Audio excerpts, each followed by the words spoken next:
Segunda Revolução Industrial. Introdução. A partir da década de 1860, tiveram avanços científicos e tecnológicos que iriam modificar profundamente a atividade produtiva. Essas transformações dariam origem a um novo cenário tecnológico e econômico, que foi a Segunda Revolução Industrial. Comparando com as características da Primeira Revolução, podemos ressaltar o predomínio do trinômio eletricidade, petróleo, siderurgia, o desenvolvimento de novos meios de transporte, o surgimento do capitalismo monopolista e a expansão do industrialismo para outros países. Quais os fatores dessa segunda revolução industrial? Começando por novas tecnologias, mas depois tem Taylorismo e Fordismo, era vitoriana e depois expansão da indústria. Começando por novas tecnologias. Nessa nova fase, o aço substituiu o ferro, o vapor deu lugar à eletricidade, por isso que é o trinômio. Eletricidade, petróleo e siderurgia. E o petróleo passou a ser utilizado como força motriz em lugar do carvão. Destacam-se a introdução da maquinaria automática, crescimento da produção, extrema divisão do trabalho e a verdadeira revolução nos meios de transporte e comunicação. Os conhecimentos resultantes do trabalho desses e outros pesquisadores, tem o italiano Volta e o inglês Faraday, inventores, respectivamente, da pilha e do dínamo, e os conhecimentos do trabalho desses e de outros pesquisadores foram aplicados a novas tecnologias. Assim, na passagem do século XIX para o XX, a iluminação elétrica e o uso de diversos aparelhos acionados pela mesma forma de energia já faziam parte do cotidiano dos países mais desenvolvidos. O emprego do derivado de petróleo abriu uma nova e promissora perspectiva para os meios de transporte. A invenção do motor de combustão criou os primeiros automóveis e motocicletas, mais tarde o avião por Santos Dumont. Os meios de comunicação provocaram verdadeira revolução no sentido da velocidade da informação. A navegação a vapor veio completar este quadro de aceleração dos transportes. Por volta de 1850, os barcos oceânicos construídos nos Estados Unidos, chamados clippers, dominavam a navegação. O surgimento da hélice melhorou o rendimento dos navios, aumentando sua velocidade. Em 1869, a abertura do Canal de Suez favoreceu ainda mais as comunicações marítimas. A invenção do automóvel se tornou um marco na história da humanidade, uma vez que permitiu às pessoas viajar rapidamente, transportar mercadorias mais facilmente e expandir a economia global, revolucionando a maneira como vivemos e trabalhamos. Quanto à siderurgia, foi em 1856, graças aos aperfeiçoamentos do inglês Bessemer na técnica dos altos fornos. A partir de então, o aumento da produção e o barateamento dos custos fizeram do aço uma matéria-prima imprescindível, colocando em posição de destaque os países que o produziam. Coube às indústrias siderúrgica, química e mecânica liderarem o processo produtivo nas últimas décadas do século XIX. No século XX, a produção de bens de consumo tornou-se hegemônica dentro da economia capitalista e se mantém até os dias de hoje. Dois outros inventos do período viriam a ter uma influência extraordinária, tanto na vida particular das pessoas como no campo das informações e do entretenimento. Que inventos do período seriam esses? O cinematógrafo, inventado pelos franceses, e o rádio, instalado por um norte-americano, Forrest. A segunda revolução industrial, então, de forma geral, é a revolução da química, com o trinômio, eletricidade, petróleo e siderurgia, desenvolvimento de novos meios de transporte. Surge aí o capitalismo monopolista e expande a indústria para outros países. Na arte, está na época da Belle Époque. Agora, outro fator, né? Então, foi o fator novas tecnologias, agora o fator Taylorismo e Fordismo. A busca de maior produção estimulada pela mentalidade cientificista da época resultou em novas ideias para aperfeiçoar as indústrias. O Taylorismo, que é a técnica de racionalizar e padronizar a produção, em que o operário tem que executar atividades simples e repetitivas, no menor tempo possível. Além disso, esses funcionários são vigiados por um gerente que monitora a produção e premia aquele que alcança a meta estipulada pela fábrica.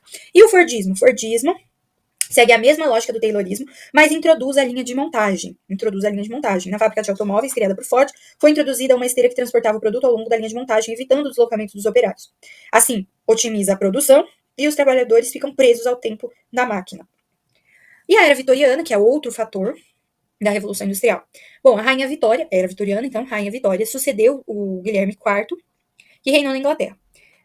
Se casou com um príncipe alemão da Saxônia, que exercia grande influência sobre ela. A Era Vitoriana foi um período de progresso econômico para a Inglaterra, de conquistas sociais e políticas, assim como de grandes realizações culturais. É um período da história inglesa marcado pela presença de uma rainha que se adaptou ao sistema parlamentar e deixou seus ministros a tarefa de governar. A prosperidade econômica inglesa traduzia-se pelo notável desenvolvimento industrial. Os preços industriais ingleses não encontravam concorrência. Seu império colonial lhe fornecia matérias-primas como lã da Áustria, algodão da Índia e do Egito, que ao mesmo tempo era seu melhor comprador. A Inglaterra transformou-se na oficina do mundo. Era o auge da Pax Britânica, termo que define esse período de relativa estabilidade e hegemonia global exercida pelo Reino Unido durante boa parte do século XIX até o início da Primeira Guerra Mundial. A Rainha Vitória, então, foi representante do apogeu do imperialismo inglês. Outro fator, expansão da indústria, na verdade é o último fator, né? Expansão da indústria. Na Bélgica, houve a criação de fábricas de tecelagem. O desenvolvimento industrial da Bélgica, favorecido pela existência de ferro e carvão, acelerou-se em 1830, quando o país se tornou independente da Holanda. Na França, Napoleão III instaurou uma política protecionista que dificultou a importação, a compra, de produtos industriais e estimulou a exportação, a venda de artigos franceses. Apesar disso, a ausência de carvão e a perda das ricas jazidas de ferro da região da Alsácia-Lorena para a Alemanha dificultaram o processo. A Alemanha e a Itália encontraram condições favoráveis para desenvolver o seu parque industrial. A Alemanha superava a Inglaterra na produção de aço e produtos químicos. Fora da Europa, os Estados Unidos foram o único país da América que encontrou condições de industrializar-se, graças à descoberta de ouro na Califórnia, a Guerra de Secessão, que deu para os capitalistas o controle do Estado, e o investimento de capitais ingleses. Até o final do século, a produção industrial norte-americana já superava a inglesa e a alemã. E no Japão? Até a segunda metade do século XIX, o Japão tinha características feudais. Ele era governado por chefe local, os daimyos, por um líder militar, o shogun. O imperador japonês representava apenas um símbolo da dinastia japonesa. A sociedade era dividida em castas. Tinham os samurais ou guerreiros, que eram os únicos a ocupar cargos políticos. O comércio japonês se restringia ao conjunto de ilhas e mercadores e missionários estrangeiros não eram bem vistos. Entretanto, em 1853, o comodoro norte-americano Perry bombardeou os portos japoneses e forçou eles a abrirem o mercado, encerrando o isolamento. Um grupo chamado de Oligarquia Meiji, em 1868, fez uma revolta contra o governo do Shogun, que era o líder militar. O objetivo era dar para o imperador o comando único do país. Começava assim a Era Meiji, ou Era das Luzes. Com o governo consolidado, foi proclamada a Constituição do Império Meiji. Nela foram incorporadas muitas instituições ocidentais. Uma série de reformas modernizantes e ocidentalizantes foi imposta, levando o país a um sistemático processo de industrialização. Agora, terceiro tópico do vídeo de hoje, capitalismo monopolista. Capitalismo monopolista. A livre iniciativa que impulsionou a indústria da Inglaterra no século XVIII provocou a formação de grandes empresas que passaram a monopolizar, a exercer monopólio, a exercer domínio, hegemonia sobre a produção. Os empresários queriam o quê? Lucro, investir em tecnologia, transformar capitalismo de concorrência em monopólio. Empresas cresceram, e aí veio a segunda revolução industrial, que aumentou a necessidade de as empresas reforçarem seus capitais para disputar mercado, renovar máquina e equipamento antes que se tornassem antigos, obsoletos. Para concentrar recursos, muitas delas fundiram-se enquanto outras foram compradas por concorrentes mais poderosas. Essa movimentação fez com que alguns setores da economia fossem dominados por um pequeno número de grandes corporações. Com isso surgiram grandes conglomerados econômicos. Que conglomerados econômicos eram esses? Tem três principais: trustes, cartéis e holdings. Truste, uma absorção de pequenos concorrentes por grandes empresas que monopolizam a produção. Cartel, acordo entre as grandes empresas que procuram suprimir a livre concorrência, se organizando para determinar os preços e a divisão dos mercados. E holding, empresa que assume o controle de inúmeras outras por meio da compra da maior parte de suas ações. Então, de novo, truste, eu absorvo o pequeno concorrente, eu sou uma grande empresa, vou absorver o pequeno concorrente para ter domínio no mercado. Cartel, eu vou fazer um acordo, eu sou uma grande empresa, eu vou lá com a minha vizinha, que é grande empresa também, e vou fazer um acordo com ela para diminuir a livre concorrência e organizar para que a gente determine preço e divida mercado. E o holding é uma empresa vai lá e compra a maior parte da ação da outra para ter controle. Simultaneamente, a crescente exigência de recursos para atender às necessidades das empresas aumentou a importância do capitalismo financeiro. O crescimento da indústria gerou grande excedente de produção, e esse excedente de produção entrou em choque com o desemprego. Além disso, o excesso de lucro no processo dos empresários, resultante dos baixos salários pagos aos trabalhadores. Por quê? Porque o grande empresário vai pagar muito dinheiro para o trabalhador? Não, ele vai pagar uma merreca porque ele quer lucrar. Então, o empresário fica com excesso de lucro, resultante dos baixos salários pagos aos trabalhadores. Isso impedia de comprar mercadorias produzidas pela indústria. Impedia quem de comprar mercadoria? Os trabalhadores, que mal tinham dinheiro para sobreviver.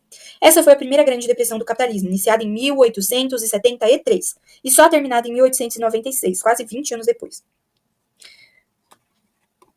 20 anos. As grandes potências, desejando manter o ritmo de desenvolvimento, necessitavam de mercados. Desenvolveu-se assim uma expansão imperialista que atingiu a África e a Ásia. O crescimento do consumo em massa e a necessidade das empresas em alcançar novos mercados e conquistar novos clientes fez surgir também as primeiras formas de propaganda moderna. Utilizando-se de formas de persuasão para influenciar os consumidores, as marcas anunciavam seus produtos em espaços públicos como ruas e praças, além de investirem em publicidade nos jornais e revistas. O estímulo para se adquirir os bens de consumo era uma estratégia para manter vendas sempre em alta. Próximo tópico, quarto tópico, reformas urbanas. Bom, os meios urbanos se mostravam incompatíveis com a realidade de crescimento industrial e tudo mais. Grandes capitais e centros não conseguiam transparecer o suposto progresso trazido pelas melhorias tecnológicas. Ruas estreitas, construções insalubres, rios poluídos, cortiços superlotados, crescimento populacional e ausência de qualquer planejamento tornavam as cidades verdadeiros labirintos e fontes de doenças. Os avanços técnicos e as discussões científicas sobre modelos urbanos ideais trouxeram à tona uma série de projetos de reurbanização para as cidades europeias. Londres viu a necessidade de uma larga reforma para se construir um sistema de esgoto capaz de resolver o problema da poluição do rio Tâmisa. Em Barcelona, um engenheiro desenvolveu um projeto para preservar a parte medieval e previa a expansão da cidade com base em novas avenidas e quarteirões. Ele queria diminuir o deslocamento das pessoas e melhorar o fluxo urbano. Em Viena, o rio Danúbio foi canalizado e partes da antiga cidade medieval demolidas. A reforma mais icônica foi a de Paris, executada pelo prefeito e arquiteto Haussmann.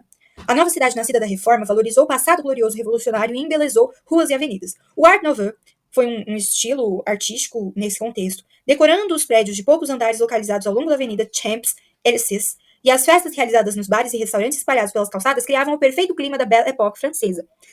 Todos esses projetos de reformas urbanas foram elaborados ao gosto e interesse de quem? Da burguesia, sempre.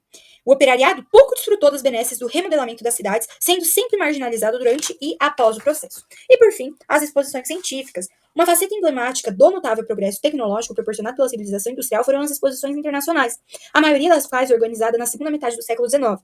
Tais eventos constituíam exibições ostentosas da produção econômica, científica e artística das grandes potências. A realização das feiras internacionais, ao espelhar a grandeza material e intelectual dos países participantes, atendia a política de prestígio, seguida por todos eles, no afã de se projetarem como forças dominantes no concerto mundial. Outro objetivo das exposições era demonstrar a superioridade da raça e das sociedades brancas, uma visão totalmente preconceituosa racista, alardeada por teorias pseudocientíficas correntes na época.